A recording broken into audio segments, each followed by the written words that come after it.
송기자입니다. 인테르 밀란이 챔피언스리그 결승에 갔습니다. 자, 나폴리를 잡은 밀란, 그 밀란을 인테르가 다시 꺾었는데요. 그 비결 분석해보고 어떤 의미가 있는지 한번 얘기해 보겠습니다. 무려 13년 만이에요. 자, 17일이었습니다. 오늘이죠. 이탈리아 밀라노의 산시로에서 유럽축구연맹 챔피언스리그 4강 2차전이 열렸는데 인테르 밀란이 AC 밀란 상대로 1대0 승리를 거뒀습니다. 보통 많이 줄여 부르는 대로 앞으로 이제 인테르 밀란은 인테르, AC 밀란은 밀란이라고 줄여 부르도록 할게요. 인테르는 앞선 1차전에서 2대0 승리를 거둔 바 있죠. 그래서 통합 2승으로 결승에 진출합니다. 결승 상대는 18일 열리는 맨체스터 시티 대 레알 마드리드 경기에서 결정되죠. 결승전은 이제 6월 열리는 띠르키예 이스탄불에서 열리는 경기입니다. 자, 이번 경기를 간단하게 돌아보면요. 경기 초반부터 두 팀 골키퍼의 선방쇼가 이어졌어요. 밀란의 마이크 매냥 그리고 인테르의 안드레 오나나.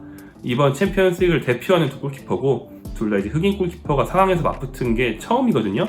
그래서 굉장히 눈길을 많이 모았는데 역시나 선방쇼가 이어졌고 그 중에서 인테르의 오나나 쪽이 결국에는 무실점으로 경기를 마칠 수 있었죠. 자, 밀란이 1차전에서 졌기 때문에 좀 무리하게 공격으로 초반에 올라왔습니다. 그걸 인테르가 잘 공격하면서 오히려 인테르가 수월한 빌드업, 수월한 공격 작업을 해나갔고 주도권을 잡았습니다. 그러자 이제 밀란이 생각보다 그렇게 무리한 공격으로 몰아치지 않고 조금 소극적인 경기를 하면서 좀 죽두밥도 아닌 골이 반드시 필요하니까 막 몰아치는 것도 아니고 아주 탄탄한 것도 아니고 죽두밥도 아닌 경기를 했거든요. 그래서 0대0이 좀 오래 이어졌습니다. 그리고 이제 오히려 인테르가 주도권을 잡은 상태에서 공격을 잘했는데 마르티네스의 슛 등이 그렇게 위협적이지는 않아서 매냥이 충분히 막을 수 있는 것만 날아오는 게 다행인 상태로 시간이 좀 흘러갔습니다. 그러다가 후반 29분 인테르가 골을 터뜨리면서 사실상 경기가 끝나버렸는데요. 교체 투입된 루카쿠가 상대의 문전, 즉 밀란 문전에서 공을 잘 지키다가 내줬고 공을 주고 받았어요. 약간 2대1 패스 비슷하게 됐는데 라우타로가 이걸 돌려받은 다음에 왼발 강슛으로 골을 터뜨렸습니다. 이때 매냥이 슛의 코스를 읽고 있었지만 니어포스트로 굉장히 강하게 낮고 빠르게 들어오는 라우타로의 슛 하나만큼은 막을 수가 없었고요. 결국 이게 선제 결승골이 되었습니다. 그래서 인테르가 1대0으로 승리하면서 두 경기 합쳐서 2승으로 결승에 진출했습니다. 자, 인테르는 결승에 진출하면서 어떤 점이 전보다 강해졌는지, 왜 이렇게 강한 팀이 됐는지 한번 돌아볼 수 있는 그런 계기를 마련했는데요. 이번 시즌 내내 사실 경기력은 나쁘진 않았어요. 특히 중원 산미들의 경쟁력은 전 유럽을 통틀어도 괜찮은 편이라고 생각합니다. 거의 최고 수준이다. 축구 도사라고 할 수 있는 니콜로 바렐라와 하칸 차라놀루가 버티고 있고요. 바렐라는 이제 이탈리아 대표팀에서도 꾸준히 활약해 오면서 정말 높은 평가를 받아온 단신이지만 기술, 활동량, 지능을 겸비한 그런 미드필더고, 차라놀루가 약간 좀 손흥민 위주로 경기를 보다 보니까 오래전부터 손흥민을 보신 분들한테는 축구 도사가 됐다는 게 좀 생소하실 수 있습니다. 왜냐면 레버쿠젠 시절에 손흥민한테 공 잘 안 주고 빵빵 슛만 때리던 걔가 차라놀루였거든요. 그러니까 당시에는 좀 킹력 원툴 같은 느낌이었는데 많이 성장을 했죠. 이탈리아로 건너온 뒤에 이날 상대팀이었던 AC 밀란에서 뛰면서 바로 이 피올리 감독의 지도를 받고 경기 운영과 전반적인 경기의 기여도가 굉장히 좋아졌습니다. 공미로서 큰 성장을 했고요. 그리고 인테르로 건너온 뒤에는 이 인자기 감독의 지도를 받으면서 산미들의 메짤라 그리고 후방 플레이메이커까지 더 다양한 역할을 소화할 수 있는 미드필더로 한 번 더 진화를 했습니다. 현재 하칸 차라놀루는 경기 운영 굉장히 잘하는 아주 뛰어난 미드필더로 성장을 많이 한 상태죠. 여기에 이제 이 둘과 함께 호흡을 맞출 세 번째 미드필더가 최근에는 헬리크 미키타리안이 많이 나오는데, 미키타리안 또 잘 아시는 것처럼 공미 출신이잖아요. 미키타리안이 들어오면 차라놀로가 뒤에서 경기를 운영해주고 미키타리안이 공격에 많이 가담하는 그런 형태가 되고요. 미키타리안도 수비력이 전문 수비형 미드필더처럼 좋은 건 아니지만 전술 수행 능력이 괜찮습니다. 그래서 팀 수비 조직을 잘 만들어주죠. 또 차라놀루가 이렇게 메찔라로 올라가고 수비형 미드필더로 원래부터 주전이었던 브로조비치가 들어올 때도 있습니다. 이 브로조비치가 요즘 기량이 약간 떨어지는 기미도 보이고 해서 요즘에는 차라놀루가 대신 수비로 많이 나오지만 원래 조합은 브로조비치 수비죠. 그러면 이제 브로조비치 중심으로 3미드를 구성하는데 예전만큼은 아니지만 크로아티아 월드컵 돌풍을 이끌었던 특급 수비형 미드필더답게 좋은 활동량, 좋은 수비력, 또 좋은 1차 패스를 가지고 있어서 누가 들어오든 3미들의 경쟁력은 매우 뛰어나다, 이렇게 보실 수 있겠습니다. 그리고 이제 인테르가 시즌 중반에 굉장히 부진했던 이유, 바로 공격진의 부진이었는데 이걸 털어냈어요. 공격진이 완벽하게 부활을 했습니다. 돌아보면 앞선 4강 1차전 선제골을 에딘 제코가 넣었죠. 그러면서 이 4강전에서 제코의 득점과 라우타로의 득점, 루카쿠의 도움까지 이 팀의 핵심 공격수 3명이 모두 공격 포인트를 기록을 했습니다. 이 시즌 중반에 인테르 공격수들이 집단 슬럼프에 걸리면서 팀 성적이 곤두박질 친 바 있어요. 특히 3월부터 4월 초까지 한 달 보름 정도에 걸쳐서 6경기 3무 3패로 굉장히 부진했는데, 이때 이 6경기 합쳐서 딱 팀 득점이 3골이었거든요. 이건 뭐냐, 공격진이 거의 골을 못 넣었다는 뜻이 됩니다. 그런데 이제 당시에 큰 우려를 받았던 라우타로의 슬럼프, 그리고 루카쿠의 컨디션 난조, 에딘 제코는 그냥 늙어서 후반기에는 못하는 선수 된 거 아니냐, 이런 비아냥까지 있었는데 3명이 모두 최근에 부활했습니다. 최근 리그와 컵 대회를 통틀어서 8연승을 달리고 있는데요. 이 8연승 행진의 원동력, 확실히 향상된 골 결정력입니다. 이 8연승 동안 루카쿠 5골, 라우타로 6골, 제코도 3골을 보태면서 3톱이 아니고 이제 번갈아 투톱으로 나오는 새 공격수가 확실히 좋은 컨디션을 보여주고 있습니다.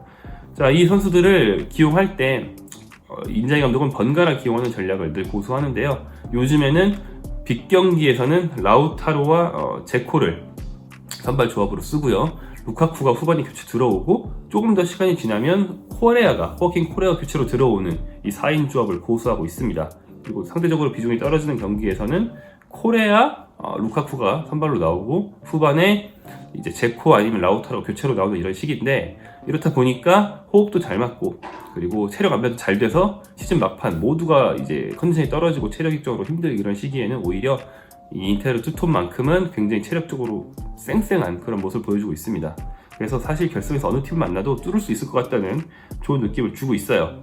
이 세 공격수 모두 이번 시즌뿐 아니라 좀 더 장기간으로 봐도 좀 부침이 있었다, 사연이 있었다는 점에서 좀 더 부활의 스토리가 있다고 할 수 있는데, 제코 같은 경우에는 한 3년 전? 이 정도부터, 로마 소속일 때부터 후반기만 되면 컨디션이 뚝 떨어진다, 전반기 월클, 후반기 패급, 이런 비아냥이 있을 정도로 그 체력 관리가 잘 안 돼서 좀 힘든 일이 많이 났던 그런 공격수인데, 로마 시절에는 또 인테르 초창기에는 뭐 본인이 주전으로 뛰어야 되는 기간이 길다 보니까 어쩔 수 없이 좀 체력 부담이 심했지만, 이번 시즌 체력 관리를 잘 받으면서는 본인의 클래스를 이제 시즌 후반기까지 이어가고 있는 그런 모습이고요. 라우타로 같은 경우에는 이번 시즌 안에서 부침이 굉장히 심했습니다. 왜냐하면 월드컵, 아르헨티나 대표팀으로서 월드컵에 갔고, 사실은 메시의 제일 좋은 파트너로서 각광을 많이 받았는데 월드컵 무득점이었어요. 그래서 월드컵 우승의 버스를 탄 게 아니냐, 그 알바레스가 혜성처럼 등장해서 메시 파트너로 잘 해주고, 라우타로는 진짜 끝까지 골 못 넣고 쟤 뭐하는 애냐, 이런 얘기 많이 들었는데 최근에 명예회복을 하고 있는 거고요. 루카쿠 뭐 말할 것도 없죠. 뭐 부진과 좀 논란 이런 걸 반복하면서 첼시 인테르를 왔다 갔다 하면서 막 보내달라고 땡깡 부리고 뭐 많은 논란이 있었습니다. 하지만 결승 진출에 주역이 되면서 세 공격수 모두 자신의 가치를 증명하고 있습니다. 조금 좀 응원을 담아서 막 이해해보자면, 인테르의 현재 3미들은 어느 팀 만나도 안 밀립니다. 결승에 누가 올라오든, 맨시티가 올라와서 로드리 더브라이너를 상대하든, 또 레알이 올라와서 크모를 상대하게 되든 밀리진 않는다. 뭐 인테르가 잡아먹는다고 할 수도 없지만 밀리진 않는다 정도의 중원은 되고요. 그리고 현재 인테르 공격진의 컨디션이라면 누굴 만나도 한 골은 넣을 수 있거든요. 게다가 결승전이니까 인테르가 상대적으로 좀 열세인 전력이더라도 단판이다, 이건 엄대엄이다, 충분히 이길만하다, 이렇게 말할 수 있겠습니다. 특히 라우타로 마르티네스는 느낌이 아주 좋은데요. 인테르의 지난번 우승 때 바로 아르헨티나 출신의 선배인 디에고 밀리토가 인생 시즌을 보내면서 우승의 주역으로 맹활약한 바가 있죠. 아르헨티나 출신의 인테르 공격수, 되도록 연이 좀 좋습니다. 뭐 크레스포도 있었고요. 그래서 라우타로가 이번에 굉장히 큰 기대를 개인적으로는 갖게 하는 선수입니다. 자, 그러면 나폴리를 때려잡으면서 당시 모든 힘을 쏟아부었던 밀란은 왜 이번 경기에서 이렇게 무기력했는가, 이걸 한번 탐구해 보겠습니다. 사실은 앞선 4강 1차전에서는 하파엘 레앙이 결장했어요. 이 팀의 최고 공격 자원이고 지난 시즌 세리에 MVP였던 선수인데, 근데 레앙이 부상에서 돌아오면서 2차전은 다르지 않을까? 많이들 기대하셨을 텐데 똑같았습니다. 레앙이 한 게 없었어요. 레앙이 드리블 시도가 겨우 2회, 슛 시도가 단 1회로 애초에 공을 잡고 뭘 하질 못했거든요. 지난 8강부터 좀 돌아보면 8강 당시에 나폴리를 상대로 좋은 어떤 전력적 열세를 극복하고 이겼을 때, 당시에 피올리 감독이 꺼냈던 승부수는 베나사르의 공미 기용, 즉 약간 수비적인 선수를 공리에 넣어서 나폴리를 압박한다는 그런 카드였습니다. 이때 베나사르를 중용했는데, 이 베나사르 카드가 강팀 상대로 잘 먹혔지만 이미 좀 생명력이 떨어져가고 있던 차에, 안 그래도 좀 생명력이 떨어지고 있었는데 베나사르를 아예 못 쓰게 됐어요. 좀 큰 부상을 당하면서 지금 수술까지 받은 상태거든요. 그래서 이번 2차전에 못 나오게 됐습니다.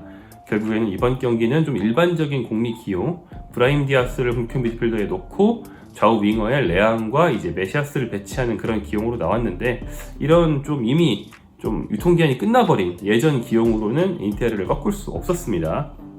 좀 무기력한 공격을 반복했고요. 레앙의 위치를 옮겨가면서 잠깐 효과를 봤습니다. 레앙의 왼쪽 윙어 자리에서 뭐가 안 되니까 아예 좀 처지 공격수 자리로 레앙을 옮기면서 크로스 원툴로 공을 빵 올리고 이제 지루와 레앙의 더블 어떤 제공권으로 뭘 해보겠다, 이런 공격으로 바꾸면서 한두 번 효과를 봤는데 그것도 잠깐이었어요.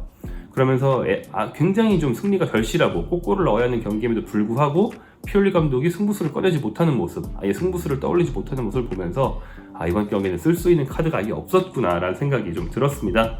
사실 한정된 자원으로 잘 올라온 피올리 감독의 공을 우리는 간과할 수 없긴 합니다. 그런데 이제 이번 경기를 앞두고는 더 이상의 승부수를 내지 못했고요. 선수 개인으로 보면 산드로 토날리가, 밀란의 토날리가 이번 대회 최고의 미드필더 중 한 명이거든요. 이번 대회 최다 빅찬스 메이킹을 기록한 미드필더입니다. 우리 공격진이 밀란임에도 불구하고요, 뭐 레알, 맨시티 미드필더가 아니고 토날리가 그 기록을 가지고 있을 정도로 정말 좋은 미드필더였는데, 이번 경기도 토날리가 키패스를 3개나 했어요. 동료한테 슛을 3개나 만들어줬거든요. 밀란 팀을 통틀어서 슛이 겨우 5개 나왔습니다. 토날리의 키패스가 슛이 2개밖에 없었다. 이건 뭐다? 토날리 원툴이었다. 그만큼 공격진이 토날리의 지원을 살리지 못한 그런 좀 밀란으로서는 아쉬운 경기가 됐습니다. 자, 인테르의 결승행 무리뉴 이후 13년 만입니다. 인테르가 13년 전, 즉 2009, 2010 시즌에 결승에 올랐던 거 많이들 기억하시죠? 당시 주제의 무리뉴 감독이 이끌고 있었던 무리뉴 전성기의 팀이었는데, 무리뉴 2년 차였고요. 4강에서 당대 최강팀 바르셀로나를 이겨낸 것이 굉장히 화제를 많이 모았고, 결승에서 바이에른까지 잡으면서 우승을 한 바 있습니다. 그래서 이탈리아 팀으로서는 역사상 유일한, 그 뒤로도 없는 트래블을 달성했고요. 이게 이제 이탈리아 팀의 현재까지 마지막 챔피언스리그 우승이죠. 그 뒤로 유벤투스가 2번 결승에 올랐지만 모두 준우승에 그친 바 있습니다. 인테르는 결승전 역대 3승 2패를 기록 중입니다. 64년, 65년 소위 그란데 인테르라고 부르는 이 팀의 위대하던 시절에 연속 우승을 차지한 바 있고요. 당시에 당대 최강이었던 레알 마드리드와 벤피카를 각각 꺾었습니다. 그리고 1967년도에는 셀틱에 졌고 72년도엔 아약스에 지면서 2번 결승 패배를 당한 바 있고요. 이후에 오랜 기다림 끝에 2010년도 우승을 차지한 거죠. 그래서 현재까지 3승 2패고 이번이 6번째 결승 진출입니다. 결승 진출 6회는 이 대회 통산 공동 8위예요. 이 위에 레알, 밀란, 바이에른, 리버풀, 유벤투스, 바르셀로나, 벤피카가 더 많이 결승에 오른 팀들입니다. 그리고 또 6회는 아약스와 더불어서 공동 8위고요. 그동안은 메뉴와 똑같이 5회 결승 진출했는데 메뉴를 제치게 됐네요. 자, 리그별로 보면 5대 빅리그 중에서 가장 오랫동안 결승 진출팀을 배출하지 못했던 세리에A, 2017년도 유벤투스의 준우승 이후에 6년 만에 결승 진출팀을 배출하게 됐습니다. 기왕이면 제 개인적으로는 이탈리아 축구를 오래 봐온 입장에서 이탈리아 팀이 우승까지 했으면 좋겠는 그런 시즌이긴 한데, 그게 또 재밌는 스토리가 되지 않겠습니까? 하지만 뭐 전력상으로는 인테르가 여전히 누가 올라오든 역배인 것은 사실입니다. 자, 올해 챔피언스리그는 약간의 신선함이 더해져서 더욱더 재미있는 것 같습니다. 전통의 명가지만 이번 시즌 전력만으로는 결승에 진출할 거라고 대부분 예상하지 못했던 팀 인테르가 꾸역꾸역 결승에 올라왔습니다. 시모네 인자기 감독이 팀을 정상으로 이끌 기회를 잡았는데 결승전 더욱 기대가 되죠? 내일 열릴 또 다른 준결승 역시 기대 속에 지켜보겠습니다.